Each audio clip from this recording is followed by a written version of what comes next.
गोड़ लागतानी पंडित जी। खुश रही। माता रानी रउआ लोगन का कल्याण करें। कल्याण तो तब होई ना पंडित जी जब हमार पोती काजल का बियाह हुई। हम बहुत चिंता में रहनी, यही से माता रानी के दरबार में आइल बानी। रउआ बहुत नीक कैली माता रानी के दरबार में आई के। माता रानी की कृपा से काजल बिटिया के शादी जल्दी हो जाई। देई हम पूजा करा देते हैं।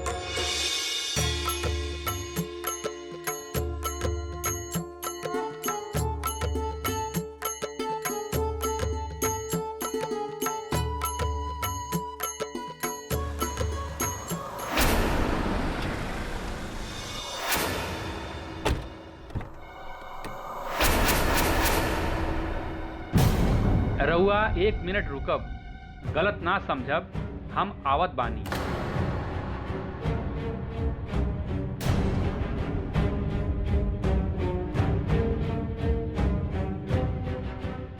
आप लोगन के हमार नमस्कार। आई।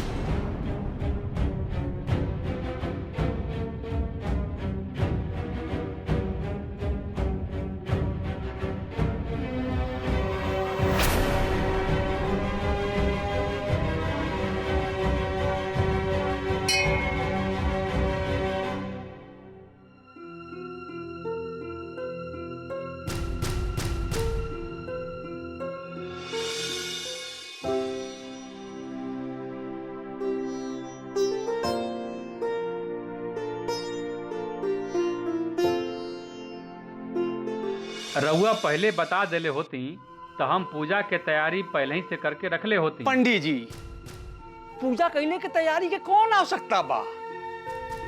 अरे माता रानी के नीला देवी के घरे भेज दे रहती। कितना कष्ट भइल हुई ये लोग की यहाँ आइले में। आप झूठे चिढ़त बानी। आपके पता है नीला देवी का परिवार मंदिर ट्रस्ट में शामिल है। मंदिर के पूजा पाठ में बढ़ चढ़ के योगदान करेला। एकर मतलब ये बा पंडित जी कि जे चंदा दिही, जे चढ़ावा चढ़ाई, बस वही का पहले पूजा हुई। हमार कहे का मतलब ई ना रहल है। छोड़ी ना पंडित जी, केकरा के मुंह लागत बानी। अरे गांव के भिखारी का जानेला कि दान पुण्य का होला। दान पुण्य तो हम जैसन रईस और खानदानी लोगन के काम बा। ओ हो, ई देखा दूसरे का धन हड़प के हमरा के दान पुण्य का पाठ पढ़ावत बाड़ू। आपन औकात भुला गईलू का? अरे रुपया पैसा ओढ़ला से एगो नौकरानी महारानी थोड़ी बन जाई। चुप। अगर एकर आगे एको शब्द अगर मुंह से निकली ना तो रउआ का जबान खींच ले।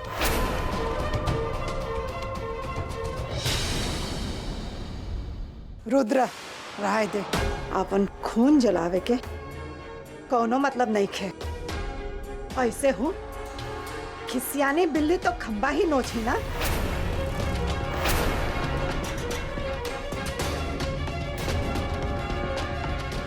चला काजल यहाँ से। चलो।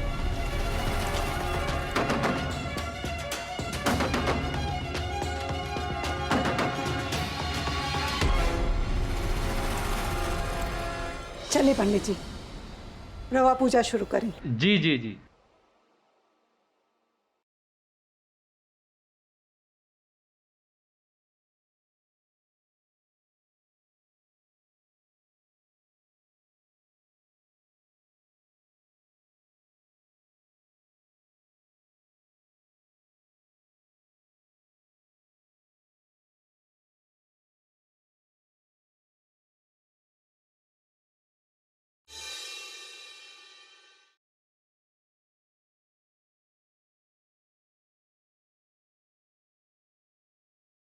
रोहत का कहनी?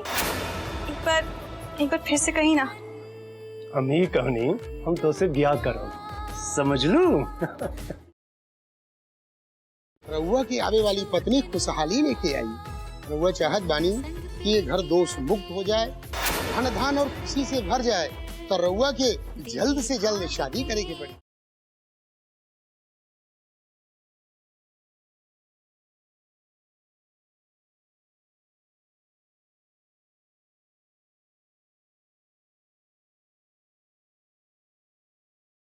वो लड़का बहुत किस्मत वाला हुई जो तोरा से ब्याह करी। तो भैया जी तो ही काहे न कर लेता चंदा से ब्याह, फिर रोज ऐसने बढ़िया बढ़िया खाना खाए के मिली, तो हर संग हमरो भाग जाग जाई। हाँ हाँ काहे ना, हाँ कर ले, मेमा कौन सा बड़ बात है।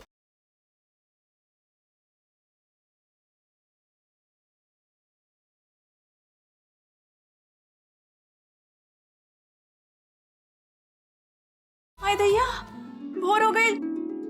चंदा तो इंतजार नहीं किया, और चला चली माधव बाबू के पास भी जाइए है।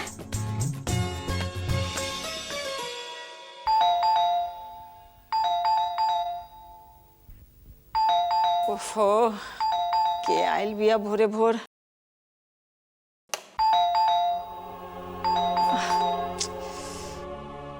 कौन इतना सवेरे सवेरे आ गइल बा। गुड मॉर्निंग मौसी जी। अरे रे रे रुका रुका, इतना सवेरे सवेरे कहाँ घुसल जात बारू? तहरा के पता नहीं खे ई बखत सब सुतल होखी? लगातार दिमाग ठिकाने पर नहीं खे। ठीक कहते है मौसी, चंदवा का दिमाग ठिकाने पर नहीं खे। लागत बा कि माधव बाबू रउआ के कुछो ना बताउले है। कल हम माधव बाबू खातिर राइस मिल खाना लेके गए रहली। माधव बाबू हमरे हाथ के बनावल खाना के भर भर के तारीफ कैलन, और ओकरा बाद हमरा से बियाह करे खातिर कहलन। का? हाँ मौसी जी। अच्छा मौसी जी सुना, अब से ना ई घर का खाना पीना छोट बड़ सब जिम्मेदारी चंदा के हवे। मौसी आज से ना रउआ की चिंता करे के कोनो जरूरत नहीं के। बढ़िया बढ़िया खाना बनाई, माधव बाबू और रउआ सब के खूब अच्छे से ध्यान रखब। अब मौसी जी चाय बनावे के टाइम हो गई बा, हम चाहत हई। अरे अरे रुका रुका,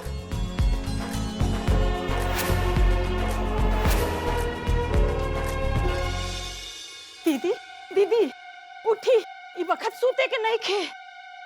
अयो दद्दा, अरे रनिया का हो गइल? भोरे भोरे काहे इतना चिल्लाताड़ू? अरे चिल्लाई ना, उ पगलिया चंदवा भोरे से आयल बिया। इतना भोरे से? हमरा तो लागता कि कहीं वो माधो लगे ना पहुंच जाई। और सुनी, उ कहत रही कि माधो ओकरा संगे बिहा करेला तैयार हो गइल बारन। ई सुन के तो हमार करेजा धक धक करे लागल, तभी तो भाग भाग के अइली। हाँ अरे अब भगले से का होई? हम तू लोगन के कहले रही कि ओकरा पे नजर रखे के, पर ना, वो खाली देखे में पागल लागत बिया, पर असल में बहुत चालाक हुए। अब वो पागल हा कि चालाक हा, एकर फैसला हम बाद में करी। अभी रउआ चली, वो चाय बनावे गइल बिया। हमरा तो लागता कि कहीं वो माधो के कमरा में न पहुंच जाए चाय लेके। चली चल के देखा जाए।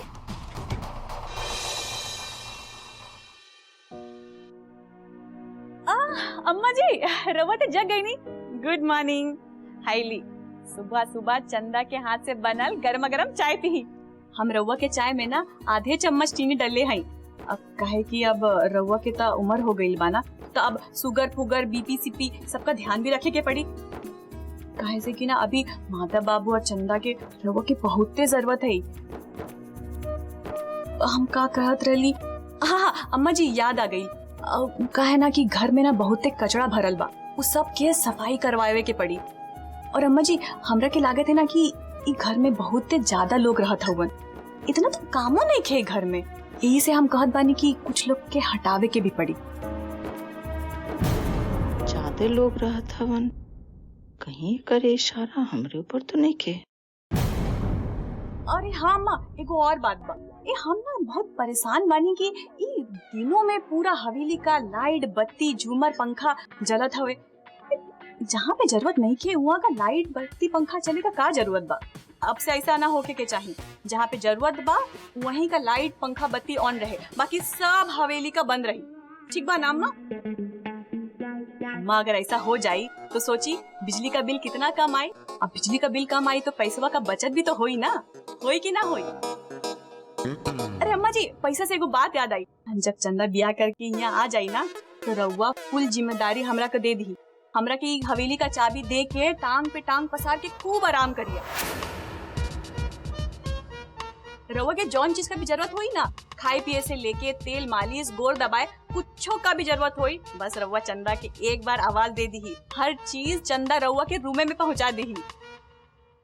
अब हाय दैया, अम्मा जी एगो इम्पोर्टेंट बात तो भूलिए गई नहीं। अम्मा जी, हमरा शादी के बाद ना रउआ पैसा वैसा का कोनो टेंशन ना ली। रउआ के महीना खर्च के जितना भी जरूरत होई ना, हमरा से कही, हम माधव बाबू से पूछ के रउआ के पूरा महीना खर्च का पैसा दिलवा दे। हाय दैया, हम तो बातों बातों में भुलाइए गई नहीं कि चाय ठंडा हो जाए। रउआ लोग चाय ली ना अम्मा जी, मौसी की ली ना।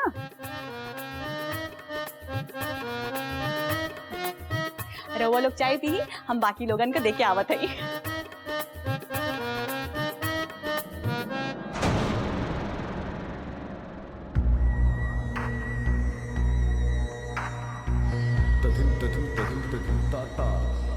का बोल के गईनी? चाय ठंडा हो रहल बा, हमनी सबके करेजा जलत बा, ओकर का? अब तो हमरा भी डर लागेला। डर के अपना काबू में रख रानी।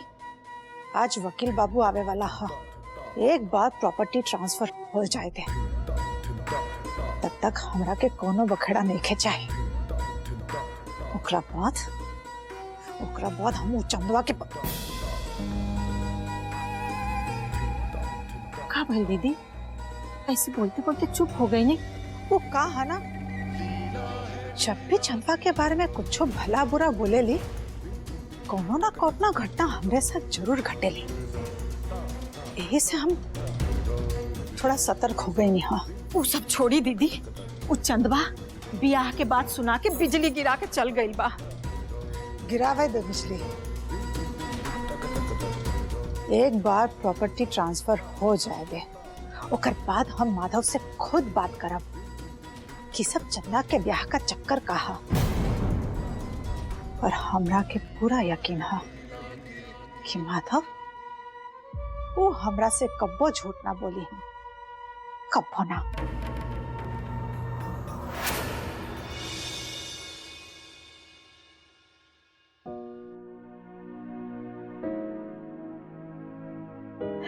गुड मॉर्निंग बाबूजी। अरे चंदा, तू गुड मॉर्निंग चंदा। इतना बिहाने कैसे आ गई चंदा? अरे बाबूजी, अब तो रउआ हमरा के रोज बिहाने देखा, काहे कि हमरा शादी तो माधव बाबू से होके वाला बाना। माधव से तोहर शादी? ई तोहरा से के कहलस? और के कहा, खुद माधव बाबू हमरा से कहलस कि हम तोहरा से शादी करब। अच्छा, माधव बाबू कहलन तब तो ये बहुत बढ़िया खबर है। वो सब छोड़ी बाबूजी, फटाफट चाय पी वरना ठंडा हो जाए। अब से रउआ के रोज सवेरे सवेरे ऐसी ही चाय पिए की मिली। अब से रउआ के ना कोनो प्रकार की चिंता करे के कोनो जरूरत नहीं खे, काहे से कि माधव बाबू से बियाह के बाद ता हम ही ना ये घर के मालकिन रहब। ता रउआ के कोनो प्रकार की जरूरत हुई ना तो बस रउआ चंदा की याद करब, चंदा फट से हाजिर हो जाई। अब बाबूजी, हम एगो और बात सोच ले हैं कि शादी के बाद ना रउआ के पैसा की जरूरत पड़ी ना तो रउआ के अम्मा से मांगे की कोनो जरूरत नहीं है, रउआ बस हमरा के बोल दे। कैसे कि रउआ के जितना भी पैसे की जरूरत पड़ी ना हम माधव बाबू से मांग के रउआ के दे देव। आपके जितना मन करे ना उतना खर्च करब, कोई रोके टोके वाला ना रही, बुझले कि नहीं? हाँ बुझ गई नी, 100% बुझ गई नी। अच्छा तो ठीक बा बाबूजी, हम जाते हैं। ठीक बा बेटा।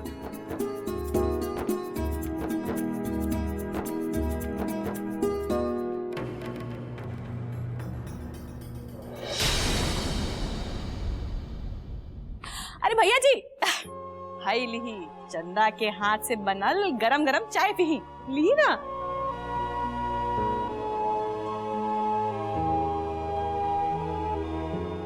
का भैया जी, हमरा के ऐसे काहे देखत है? हमरा के कोनो मारे वारे के प्लान बा का? अरे का भैया जी, रउआ तो सीरियस हो गई। हाय ली चाय पी। भाभी अपन देवर से इतना तो मजाक कर सकत है ना, है कि नहीं? ली हाय ली चाय पी।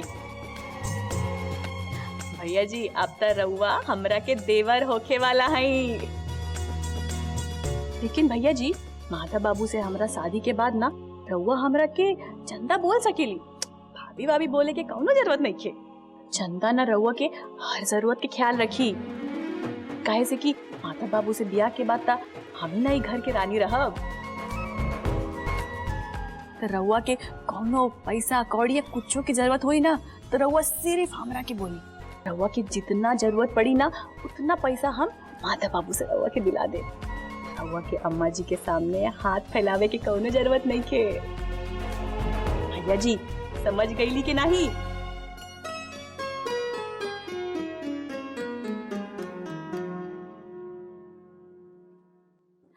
अरे जीजी गुड मॉर्निंग। ठीक भइल के रउआ हमरा से इहे भेटा गई।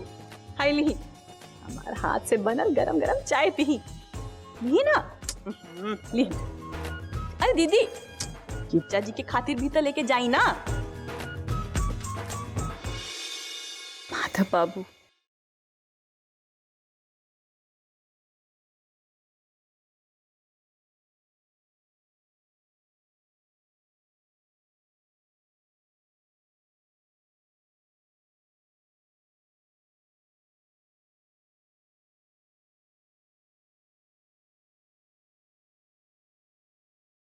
माधव बाबू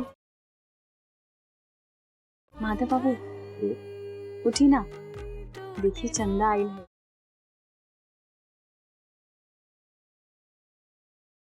अरे चंदा,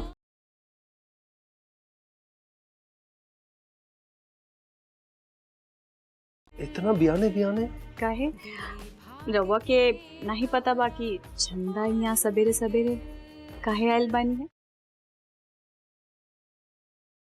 हाईली चाय पी, रउआ के सब याद आ जाए। तो ई चाय भुलाइल चीज के याद करे खातिर।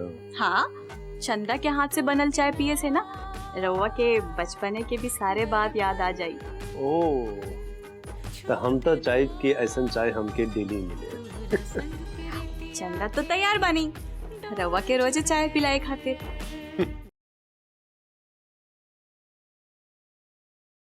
अच्छा ये बतावा यहाँ कैसे? रउआ की नहीं पता बाका ना? अच्छा ये छोड़। अच्छा रउआ के ये पता बाकी जब हम नीचे रहली ना तो सब जने ई बात करत रही कि आज ना वकील बाबू आवे वाले हवन। हाँ वो तो आवे वाला हूँ, पर उसे तोसे का लेवे देवे के बा? काहे ना लेवे देवे के बा? रउआ के हर काम से चंदा के लेवे देवे के हा। अब चाहे रउआ के खाए पिए की बात बा, चाहे रउआ के काम करे के बात बा, हर काम से चंदा के लेवे देवे के हा। बुझली कि नहीं बुझली? हाँ बाबा बुझ गई। माधव बाबू अब हम चलत है। अरे चंदा।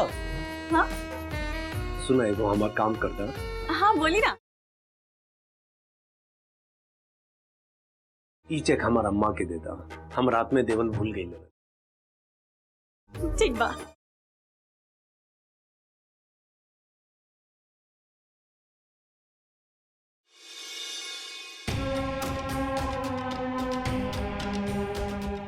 अम्मा जी रउआ माधव बाबू से कोनो चेक के बारे में बोले रही का?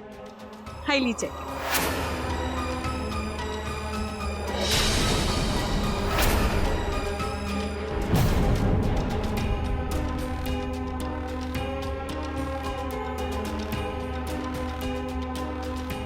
का भइल रउआ लोगन हमरा के ऐसे काहे देखत हैं? छोड़ी जाए दही। अम्मा जी हमरा के ना रउआ से एगो बहुते इम्पोर्टेंट बात करे के बा। हमरा इंट्रोडक्शन वकील बाबू से जरूर करा दी, काहे से कि अब उनकरा के भी तो हमरा से मतलब रखे के चाहिए ना, उनका के भी तो पता चले के चाहिए ना कि हम चंदा है जेकरा शादी माधव बाबू से होके वाला बा।